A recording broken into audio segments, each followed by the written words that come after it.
Hello बेटा। आज हम लोग करने जा रहे हैं क्लास 10 का रियल नंबर का एनसीईआरटी सॉल्यूशन और एक्सरसाइज 1.2।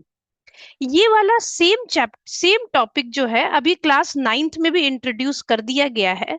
क्लास 9th के न्यू सिलेबस में in the name of chapter number system का एक पार्ट बना दिया गया है। तो अब हम लोग ये क्लास 10th के बच्चे भी पढ़ेंगे और क्लास 9th के बच्चे भी पढ़ेंगे। तो इसमें हम लोग टॉपिक कौन सा कंसिडर कर रहे हैं? इरेशनल नंबर की प्रूफिंग। और ये टॉपिक बहुत इंपॉर्टेंट है, बोर्ड एग्जाम में भी इसका एक फिक्स क्वेश्चन आता है। तो अब देखो, मैं तुमको एक ऐसा मेथड बताने वाली हूँ जिससे कि ये क्वेश्चन तुम्हारे लिए बहुत इजी हो जाएगा। तो पूरे वीडियो को लास्ट तक देखना और ये पूरा कंसेप्ट तुमको एकदम क्लैरिटी के साथ समझ में आ जाएगा कि ऐसा कर क्यों रहे हैं। बेटा, अगर तुम में से किसी ने 1.1 का सोल्यूशन नहीं देखा है रियल नंबर का, तो एक बार ऊपर आई टैब पे क्लिक करके वन एक्सरसाइज 1.1 का सोल्यूशन देख लेना। मैंने उसका भी वीडियो बना के रखा हुआ है। अब देखो, प्रूफिंग वाले क्वेश्चन जब भी आते हैं ना, तो हम थोड़ा सा परेशान तो हो जाते हैं प्रूफिंग वाले क्वेश्चन को देख करके। तो प्रूफिंग वाले क्वेश्चन में अगर तुमको कोई ट्रिक पता हो ना, कोई तरीका तुमको ऐसा पता हो जिससे कि वो इजीली तुमको मेमोराइज हो जाए, तो तुम्हारे लिए बहुत इजी हो जाएगा। तो अभी मैं तुमको वही ट्रिक बताने वाली हूँ। एक्चुअल में यहाँ पर जो है ना, पूरे के पूरे जितने भी प्रूफिंग के क्वेश्चंस हैं, हम उसको दो कैटेगरी में डिवाइड कर सकते हैं। दो कैटेगरी कौन कौन सी कैटेगरी? एक ऐसी कैटेगरी, देखो हमेशा दोनों कैटेगरी में एक कॉमन ये तो रहेगा ही कि तुम इसको कॉन्ट्रडिक्शन मेथड से प्रूव कर रहे हो।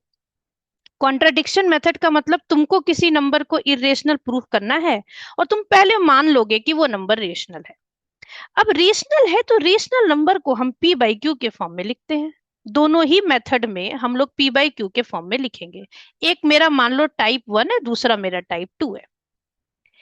लेकिन रेशनल नंबर की दो प्रॉपर्टी हम लोग दिमाग में रखेंगे। एक प्रॉपर्टी तो ये होती है कि अगर मान लो कोई रेशनल नंबर है, तो उसको अगर हम डिवाइड करते जाएं कॉमन फैक्टर से डिवाइड करते जाएं, तो एक स्टेज ऐसा मिल जाएगा कि जबकि वो फर्दर डिवाइड नहीं हो सकता।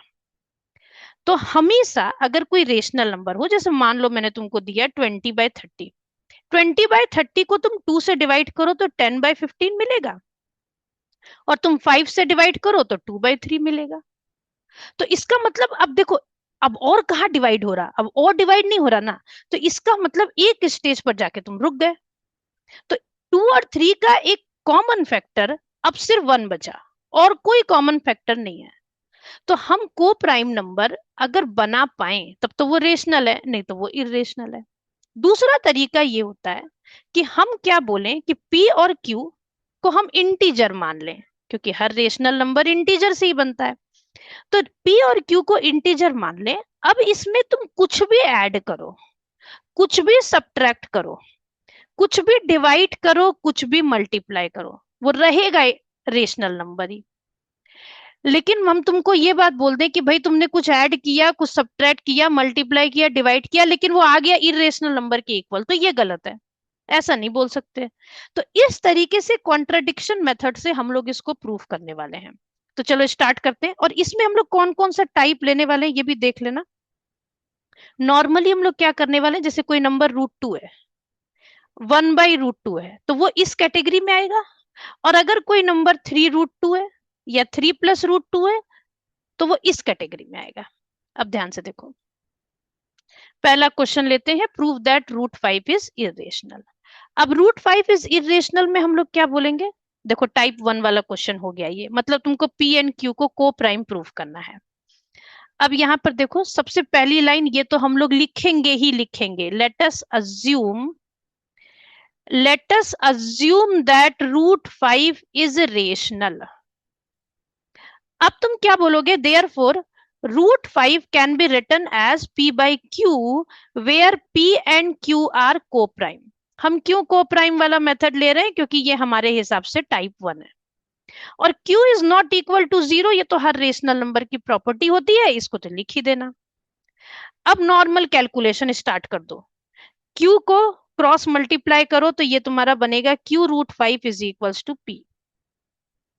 अब यहां पर याद रखना तुमको ये वाला स्टेप अगर तुमने याद रख लिया ना, तो ये question within 5 minute memorise हो जाएगा तुमको।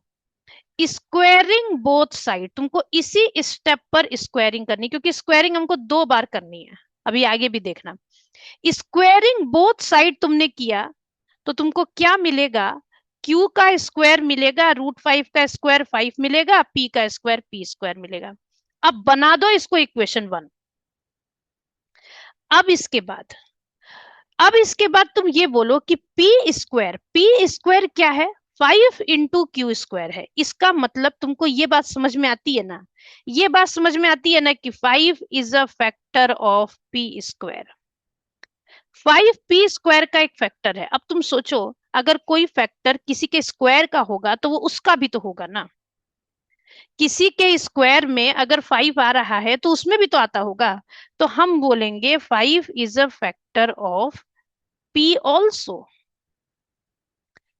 अब अगर 5 P का फैक्टर है तो इसका मतलब क्या हुआ, हम ये बात लिख सकते हैं ना, P is equals to 5 into कोई भी नंबर, मुझे क्या पता कौन सा नंबर होगा, लेकिन 5 होगा मुझे ये पता है। अब कोई भी नंबर मतलब क्या, ABCDEFGH कुछ भी लिख दो। तो अभी मैंने लिख दिया P is equals to 5C। अब फिर से याद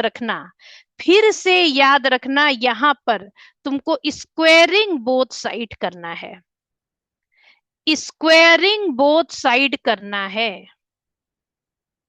अब अगर तुमने स्क्वेयरिंग बोथ साइड कर दिया तो ये तुमको मिला P² is equals to 25C²।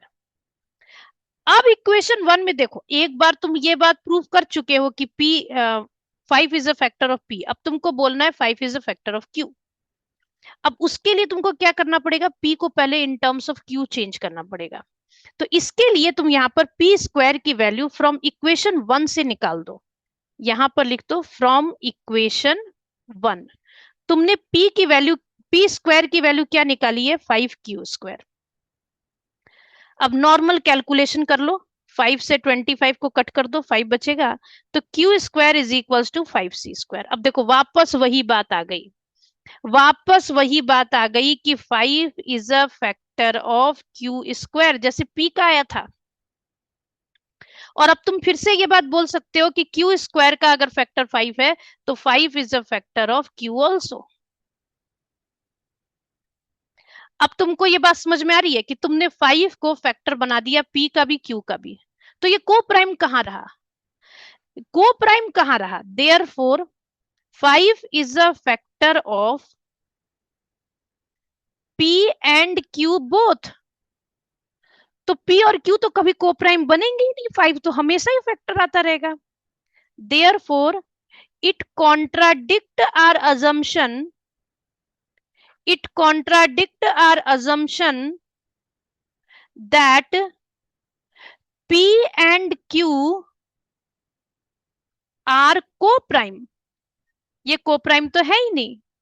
Therefore, अब आप बोल सकते हो, therefore √5 is an irrational number। वो रेशनल नंबर नहीं रहा। आई होप तुम लोगों को समझ में आ गया ढंग से।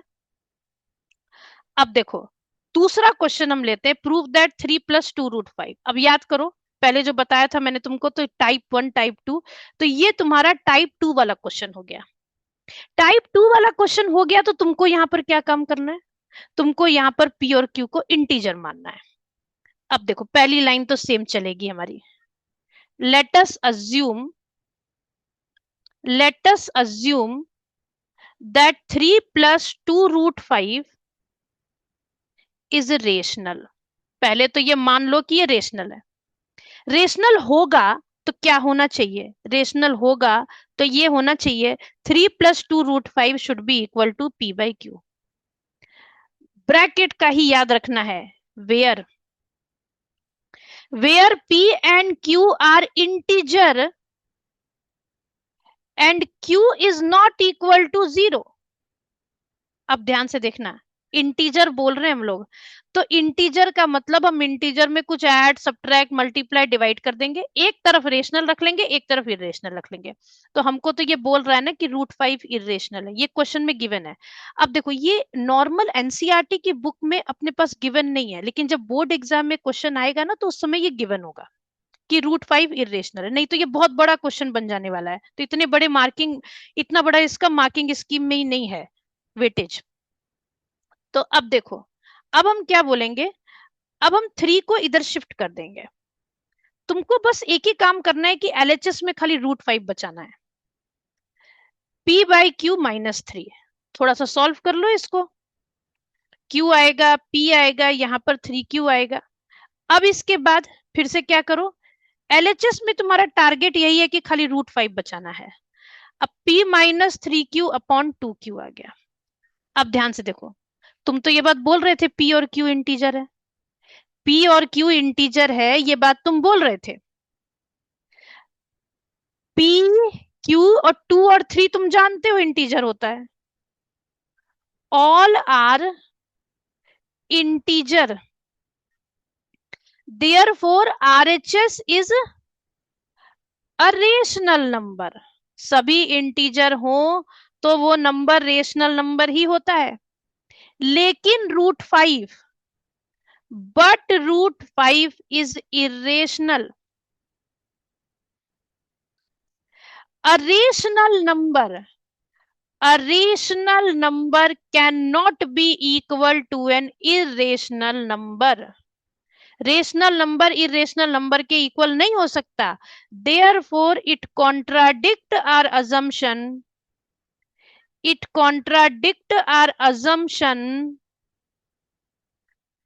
that, क्या नंबर लिया था हमने, 3 + 2 √5, that 3 + 2 √5 is rational, therefore 3 + 2 √5 is an irrational number। तो देखो, यही दो टाइप है, इन्हीं दो टाइप पर तुमको वर्क करना है। तुमको क्वेश्चन ढूंढना है ये कौन से टाइप का है, और उसमें इंटीजर या कोप्राइम वाला रूल लगा देना है। अब ध्यान से देखो, ये 1/√2 है। 1/√2 मैंने तुमको क्या बोला था, 1/√2 वाला टॉपिक कौन सा आएगा, फ्रैक्शन वाला, वो तुम्हारा टाइप 1 आएगा। तो अब इसमें तुम क्या काम करोगे, पहली लाइन तो हमारी सेम रहेगी। Late us assume 1/√2 is rational. Because ये टाइप 1 है, हम लोग इसको कोप्राइम वाले मेथड से करने वाले हैं। Therefore 1/√2 is equals to P/Q, where P and Q are co-prime and Q is not equal to 0। अब ध्यान से देखना, अब हम बोलेंगे क्रॉस मल्टीप्लीकेशन करेंगे, Q is equals to P√2 आ रहा है। अब इसके बाद तुमको याद होगा हम लोग क्या काम करते थे, स्क्वायरिंग बोथ साइड, वही जैसे क्वेश्चन नंबर 1 में किया था। स्क्वायरिंग बोथ साइड, दोनों साइड हमने स्क्वायर किया, तो Q का स्क्वायर आया, √2 का स्क्वायर 2 आ जाएगा, ये 2P² हो जाएगा। अब फिर से वही बात बोलो, अब इसको, ये पहली बात तो इक्वेशन 1 बना दो, और इसके बाद फिर से यही बात बोलो, therefore 2 is a factor of Q²। एकदम सेम रिपीटिशन करना है क्वेश्चन नंबर 1 की तरह। 2 is a factor of Q। अगर Q का भी फैक्टर 2 हो गया तो हम लिख सकते हैं Q is equals to 2 into any number C डाल दो। फिर से स्क्वायरिंग, फिर से स्क्वायरिंग, स्क्वायरिंग बोथ साइड। अब तुम फिर से क्या लिख दो, Q² is equals to 4C²। अब तुम्हारा काम क्या है, Q को P में कन्वर्ट कर देना, क्योंकि तुमको Q को भी 2 का फैक्टर बनाना था, P को भी 2 का फैक्टर बनाना है। तो अब तुम Q की जगह लिख दो 2P² is equals to 4C²। ये तुमने कहां से लिखा, फ्रॉम इक्वेशन 1, जो तुमने इक्वेशन 1 बनाई थी वहां से तुमने लिख दिया ना। अब 2 से 4 को कट कर दो, 2 आएगा, यहां पर लिख दो P² is equals to 2C²। P² is equals to 2C²। अब तुम बोलोगे therefore 2 is a factor of P², therefore 2 is a factor of P। 2P का भी फैक्टर हो गया। Therefore, 2 is a factor of both P and Q, and it contradict our assumption. It contradict our assumption. ये line लिखनी जरूरी होती है. It contradict our assumption that P and Q are co-prime. तो co-prime नंबर तो ये हुए ही नहीं, क्योंकि ये तो 2 से डिविजिबल है. Therefore, 1/√2 is an irrational number. आपका कॉन्ट्राडिक्शन गलत हो गया, तो वो इरेशनल नंबर से इरेशनल नंबर प्रूफ हो गया. आई होप समझ में आ रहा है तुम लोगों को. अब देखो नेक्स्ट. इस क्वेश्चन में भी एनसीईआरटी की बुक में मेंशन नहीं है, लेकिन जब एग्जाम में आएगा तो हमको मेंशन होगा. √5 इज इरेशनल. ये हमको गिवन होगा, क्योंकि हमको इसको किस टाइप से करना है. हमको इसको टाइप 2 से करना है. अब हम लिखेंगे, लेट अस अज्यूम, एकदम सेम. पहली लाइन तो देखो डिसाइड ही कर लो, सेम ही होगी. Late us assume 7√5 is rational. अब बोलो therefore 7√5 is equals to P/Q. और ये हमारा दूसरा वाला मेथड है, तो हम इसमें बोलेंगे where P and Q are integer and Q is not equal to 0. अब तुम क्या काम करो, √5 को बस इधर ही छोड़ो और 7 को उधर शिफ्ट कर दो. अब तुम बोलोगे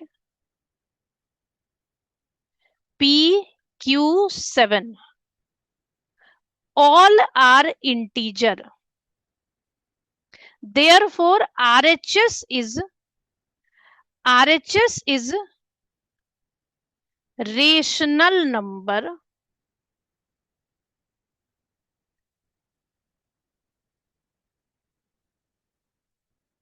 but √5 is irrational. और तुमको ये बात मालूम है कि रेशनल नंबर इरेशनल नंबर के इक्वल नहीं हो सकता, और एक रेशनल नंबर एक इरेशनल नंबर के इक्वल नहीं हो सकता. Therefore, it contradict our assumption. It contradict our assumption that 7√5 is rational. Therefore, 7√5 is an irrational number. देखो बेटा, लिखने में कंजूसी मत करना, क्योंकि यहाँ स्टेटमेंट्स की वैल्यू है और तुमको इसी के नंबर मिलते हैं. तो हर पॉइंट को ठीक से देखते रहना, वीडियो को पॉज करके बैक करके वापस पीछे जा जा करके हर एक को ध्यान से लिखते जाना. हर एक को ध्यान से तुमको लिखते जाना है. बात को समझ रहे हो ना? हर एक को ध्यान से लिखते जाना है. और पीडीएफ का लिंक भी डिस्क्रिप्शन में है, तो तुमको पीडीएफ भी मिल जाएगा. अब ये बताओ कौन सा टाइप आ रहा है. ये अगेन बाइनोमियल टर्म है, तो बाइनोमियल टर्म तो देख के तुमको समझ में आ रहा है कि टाइप 2 है. और यहां पर ये जरूर मेंशन होगा कि √2 इज इरेशनल, क्योंकि 3 नंबर से ज्यादा बड़ा का ये क्वेश्चन आता नहीं है. 3 नंबर से ज्यादा बड़ा का नहीं आता है, तो इसमें आपको ये दोनों बातें प्रूव करने को तो नहीं बोलेंगे. आप देखो, late us assume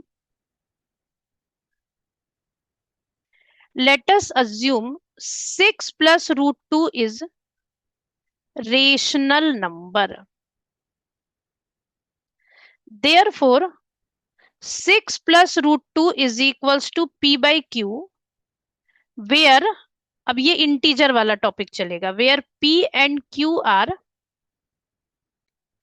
integer and Q is not equal to 0. अब तुम सिंपल काम क्या करो, √2 को बस इधर बचाना है, बाकियों को उधर शिफ्ट कर दो. √2 is equals to P/Q -6. थोड़ा सा सॉल्व कर लो. क्यू नीचे आ गया, P-6Q।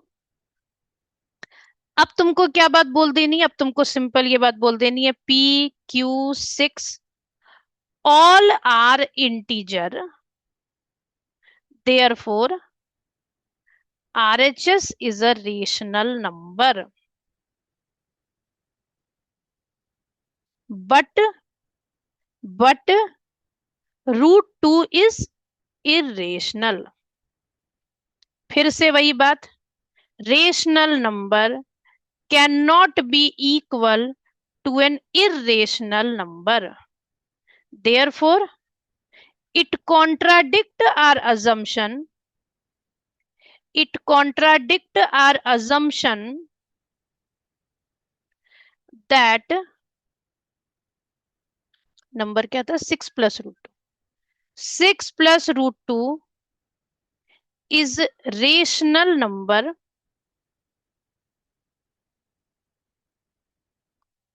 ये कॉन्ट्राडिक्शन हमारा गलत हो गया कि ये रेशनल नंबर है।